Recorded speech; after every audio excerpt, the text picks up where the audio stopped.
మిత్రులారా, వాస్తవాలే మాట్లాడుకోవాలి కాబట్టి ఆయన ఎలక్షన్ కమిషన్ ఆఫ్ ఇండియాకు సబ్మిట్ చేసిన అఫిడవిట్ బేసిస్ మీద నేను మాట్లాడతా. నేను ఆయన మీద నాకు పర్సనల్ శత్రుత్వం లేదు, కానీ వాస్తవాలు మీకు చెప్పాలి. తీన్మార్ మల్లన్న గారు ఆయన స్వహస్తాలతోని తయారు చేసిన అఫిడవిట్లో, ఎలక్షన్ కమిషన్ ఆఫ్ ఇండియాకు సబ్మిట్ చేసిన అఫిడవిట్లో ఆయన చెప్పిన విషయం ఏందయ్యా అంటే, నా మీద 56 పోలీసు కేసులు ఉన్నాయని చెప్పిండు. మిత్రులారా, తెలంగాణ ఉద్యమం అప్పుడు కూడా చాలామంది మీద వందలాది కేసులైనాయి. కానీ అది ఒక స్వతంత్ర పోరాటం. ఒక ప్రాంతానికి మరొక ప్రాంతం నుండి దోపిడీ నుండి విముక్తి కావాలని తెలంగాణ ప్రజలందరూ పోరాటం చేస్తే ఆనాడు ఆంధ్ర పాలకుల చేతిలో ఉండే పోలీసులు అక్రమంగా పెట్టిన కేసులు ఇవి. కానీ తీన్మార్ మల్లన్న గారి మీద పెట్టిన కేసుల వివరాలు కొన్ని మీకు చెప్పాలి, ఎందుకంటే మీకు వాస్తవాలు చాలామంది ఈ అఫిడవిట్లు డౌన్లోడ్ అవన్నీ చేసుకోరు కాబట్టి చెప్తున్నా. మిత్రులారా, ఈయన మీద 56 పోలీస్ కేసులు అయినాయి. తెలంగాణలో ఉండే అన్ని ప్రాంతాల్లో పోలీస్ స్టేషన్ల నుంచి ఈయన కేసులు అయినాయి. ఇక ఈయన కేసులు చూడండి ఒకసారి. రాజకీయంగా Congress party, BRS party, BJP ఎన్నో కక్షలు ఉండొచ్చు, కానీ ఆ వ్యక్తుల పిల్లలను కూడా వాళ్ళ పేర్లు రాసి వాళ్ళ పేర్ల మీద యూట్యూబ్లో పోల్స్, అంటే ఎన్నికలు, ఆన్లైన్ పోల్స్ అంటారు కదా, ఆన్లైన్ పోల్స్ నిర్వహించిన వ్యక్తి తీన్మార్ మల్లన్న గారు. అదేవిధంగా వ్యక్తులను కొట్టి మెడ మీద కత్తి పెట్టి డబ్బులు గుంజడం, బ్లాక్మెయిలింగ్, ఎక్స్టార్షన్, అలాంటివి ఒక 7-8 కేసులు. అదేవిధంగా మరి తెలంగాణ తొలి ముఖ్యమంత్రి పెద్దలు కేసీఆర్ గారి మీద అసభ్యకరమైన భాష, మాట్లాడలేని భాష, ఇక్కడ చెప్పలేని భాష, ఆ భాష వాడినందుకు వాటి మీద కూడా కేసు. మిత్రులారా, యూట్యూబ్ ఛానళ్ళు 100 మంది పెట్టుకుంటున్నారు, అది తప్పేం లేదు, ఇది ప్రజాస్వామ్యం. కానీ 100 యూట్యూబ్ ఛానల్స్ మీద ఇప్పుడు కేసులు కావు.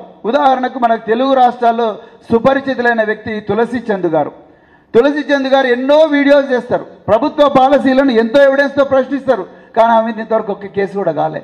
ధ్రువ్ రాతి పేరు విన్నరుగా మీరు, చాలామంది పట్టభద్రులకు ఐడియా ఉంటుంది. నరేంద్ర మోడీని గడగడలాడిస్తున్న వ్యక్తి, 20 మిలియన్ల ఫాలోవర్లు ఉన్న వ్యక్తి ధ్రువ్ రాతి, ఇంతవరకు ఒక్క కేసు కూడా అతని మీద కాలేదు.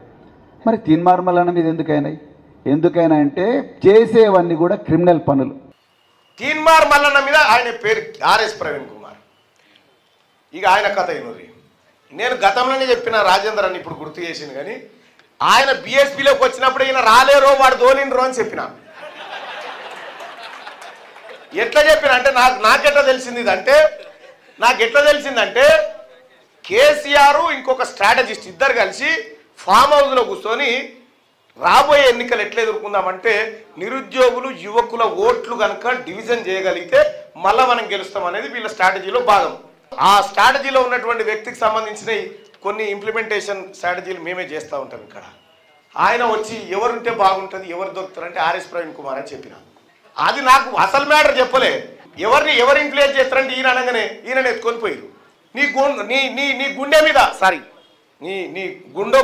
గుండె మీద వచ్చేసి చెప్పు, నువ్వు పాబోదుకు పోయి డీల్ చేసుకున్నావా లేదా? ఈ పోరగాళ్ళ ప్రభుత్వానికి వ్యతిరేకంగా ఉన్న ఓటు చీల్చి కొద్ది ఓట్లతో మళ్ళీ కేసీఆర్ గద్దెనెక్కాలంటే కేసీఆర్ దత్తపుత్రులు లెక్క మళ్ళా ఇక్కడికి వచ్చి బీఎస్పీ కేసీఆర్ ఖబర్దార్ తొడలు కొడతా బడుగు బలహీన వర్గాలని నీ యాక్టింగ్ అంతా నేను బ్రహ్మానందాన్ని చూసినట్టు చూస్తుంటాను. వాళ్ళకి తెలియకపోవచ్చు కానీ నాకు తెలుసు. ఆఖరికి ఏం చేసి నెరికేనా, నేను ఈయన తమాషా చూసుకుంటుంటే మేడ్చల్లో నేను టికెట్ అభ్యర్థించినప్పుడు కాంగ్రెస్ పార్టీ వేరే వాళ్ళకి అకామిడేట్ చేసినప్పుడు ఈయన నా కోసం ఆ సీట్ ఆపుతా ఉన్నాడు. వస్తున్నాయేమో, నేను ఎందుకు వస్తా నాకు తెలియదా? ఈయన లలిత కళలు బాజప్తా కాంగ్రెస్ పార్టీకే ఓటేయమని చెప్పిన. ఎందుకంటే ఈ రాష్ట్రంలో అధికారంలోకి రావాల్సింది కాంగ్రెస్ పార్టీ అని చెప్పి. ఇంకా నేను ఆ రోజు వివరించిన పాత వీడియో చూడరి. ఈయన ఐపీఎస్ ఆఫీసర్ నుంచి రిజైన్ చేసి రాగానే ఈయన మీద కేసు పెట్టించుకుంటు, చిన్నది మోతాదు ఇంతే ఉంటుంది కేసు. అది ఏది మన డాక్టర్ సూది ఇచ్చిన దానికంటే చిన్నది. ఇంకా ఆ కేసు పెట్టించుకొని నా మీద కేసు పెట్టినట్టాడు. నీ డ్రామాలు మాకు తెలివయా? ఇక ఆయన వచ్చి ఏమంటాడు, తీన్మార్ మల్లన్న మీద 56 కేసులు ఉన్నాయి అంటాడు. ఆయనే వచ్చి క్యూ న్యూస్ స్టూడియోలో నిలబడి కేసీఆర్ను, అరే సన్నాసి కేసీఆర్, తీన్మార్ మల్లన్న కడిగిన ముత్యంరా, ఆయన మీద గిన్ని అక్రమ కేసులు పెడతావరని ఇదే ఆర్ఎస్ ప్రవీణ్ కుమార్ అన్నాడు. నన్ను కేసీఆర్ జైలుకు తోలితే మా ఇంటికి పోయి వచ్చాడు, అమ్మ మేము ఉన్నామని. మళ్ళీ ఇప్పుడేమంటాడు, ఇన్ని కేసులు నేను మల్లన్న మీద అంటాడు. నేను గంట వర్కౌట్ చేస్తే నీ దుకాణం బంద్ అవుతుంది, మూసుకొని కూర్చో. నాకు తెలియకుండా ఏం జరగలే. కానీ రెండో విషయం ఏం చెప్తా ఉన్నంటే, సోదరులారా, తీన్మార్ మల్లన్న మీద కేసులు ఉన్నాయి. ఎందుకు? ఈ ప్రజల హక్కుల కోసం అడిగినందుకు, ఈ పిల్లలకు ఉద్యోగాలు ఇవ్వమని అడిగినందుకు, వీళ్ళకు సరైన సకాలంలో జీతాలు ఇవ్వమన్నందుకు నా మీద కేసులు పెట్టాడు. సరే 20 కేసులు ఉన్నాయి. నేనంటే ప్రజల కోసం పోరాడి చేశాను. నీ చెల్లి ఎందుకు పోయింది జైలుకు? ఏ బార్డర్ల కొట్లాటకు పోయింది? సైనిక యుద్ధాన్ని చేసిన అది సారదంద చేసిపోయింది. నీ చెల్లె పోయిన పోకడకు ఆమెనట కడిగిన ముత్యమట. కేసీఆర్ అంటాడు ఆమె కడిగిన ముత్యం అంటాడు. నువ్వు కడిగిన ముత్యమా మరి దేంతో కడగాలో మీరే చెప్పాలి. మళ్ళీ అదే సార పోసి కడగవలసి వస్తాడు. ఇల్లంతా దొంగల ముఠ. కేసీఆర్ ఇల్లంతా దొంగల ముఠ.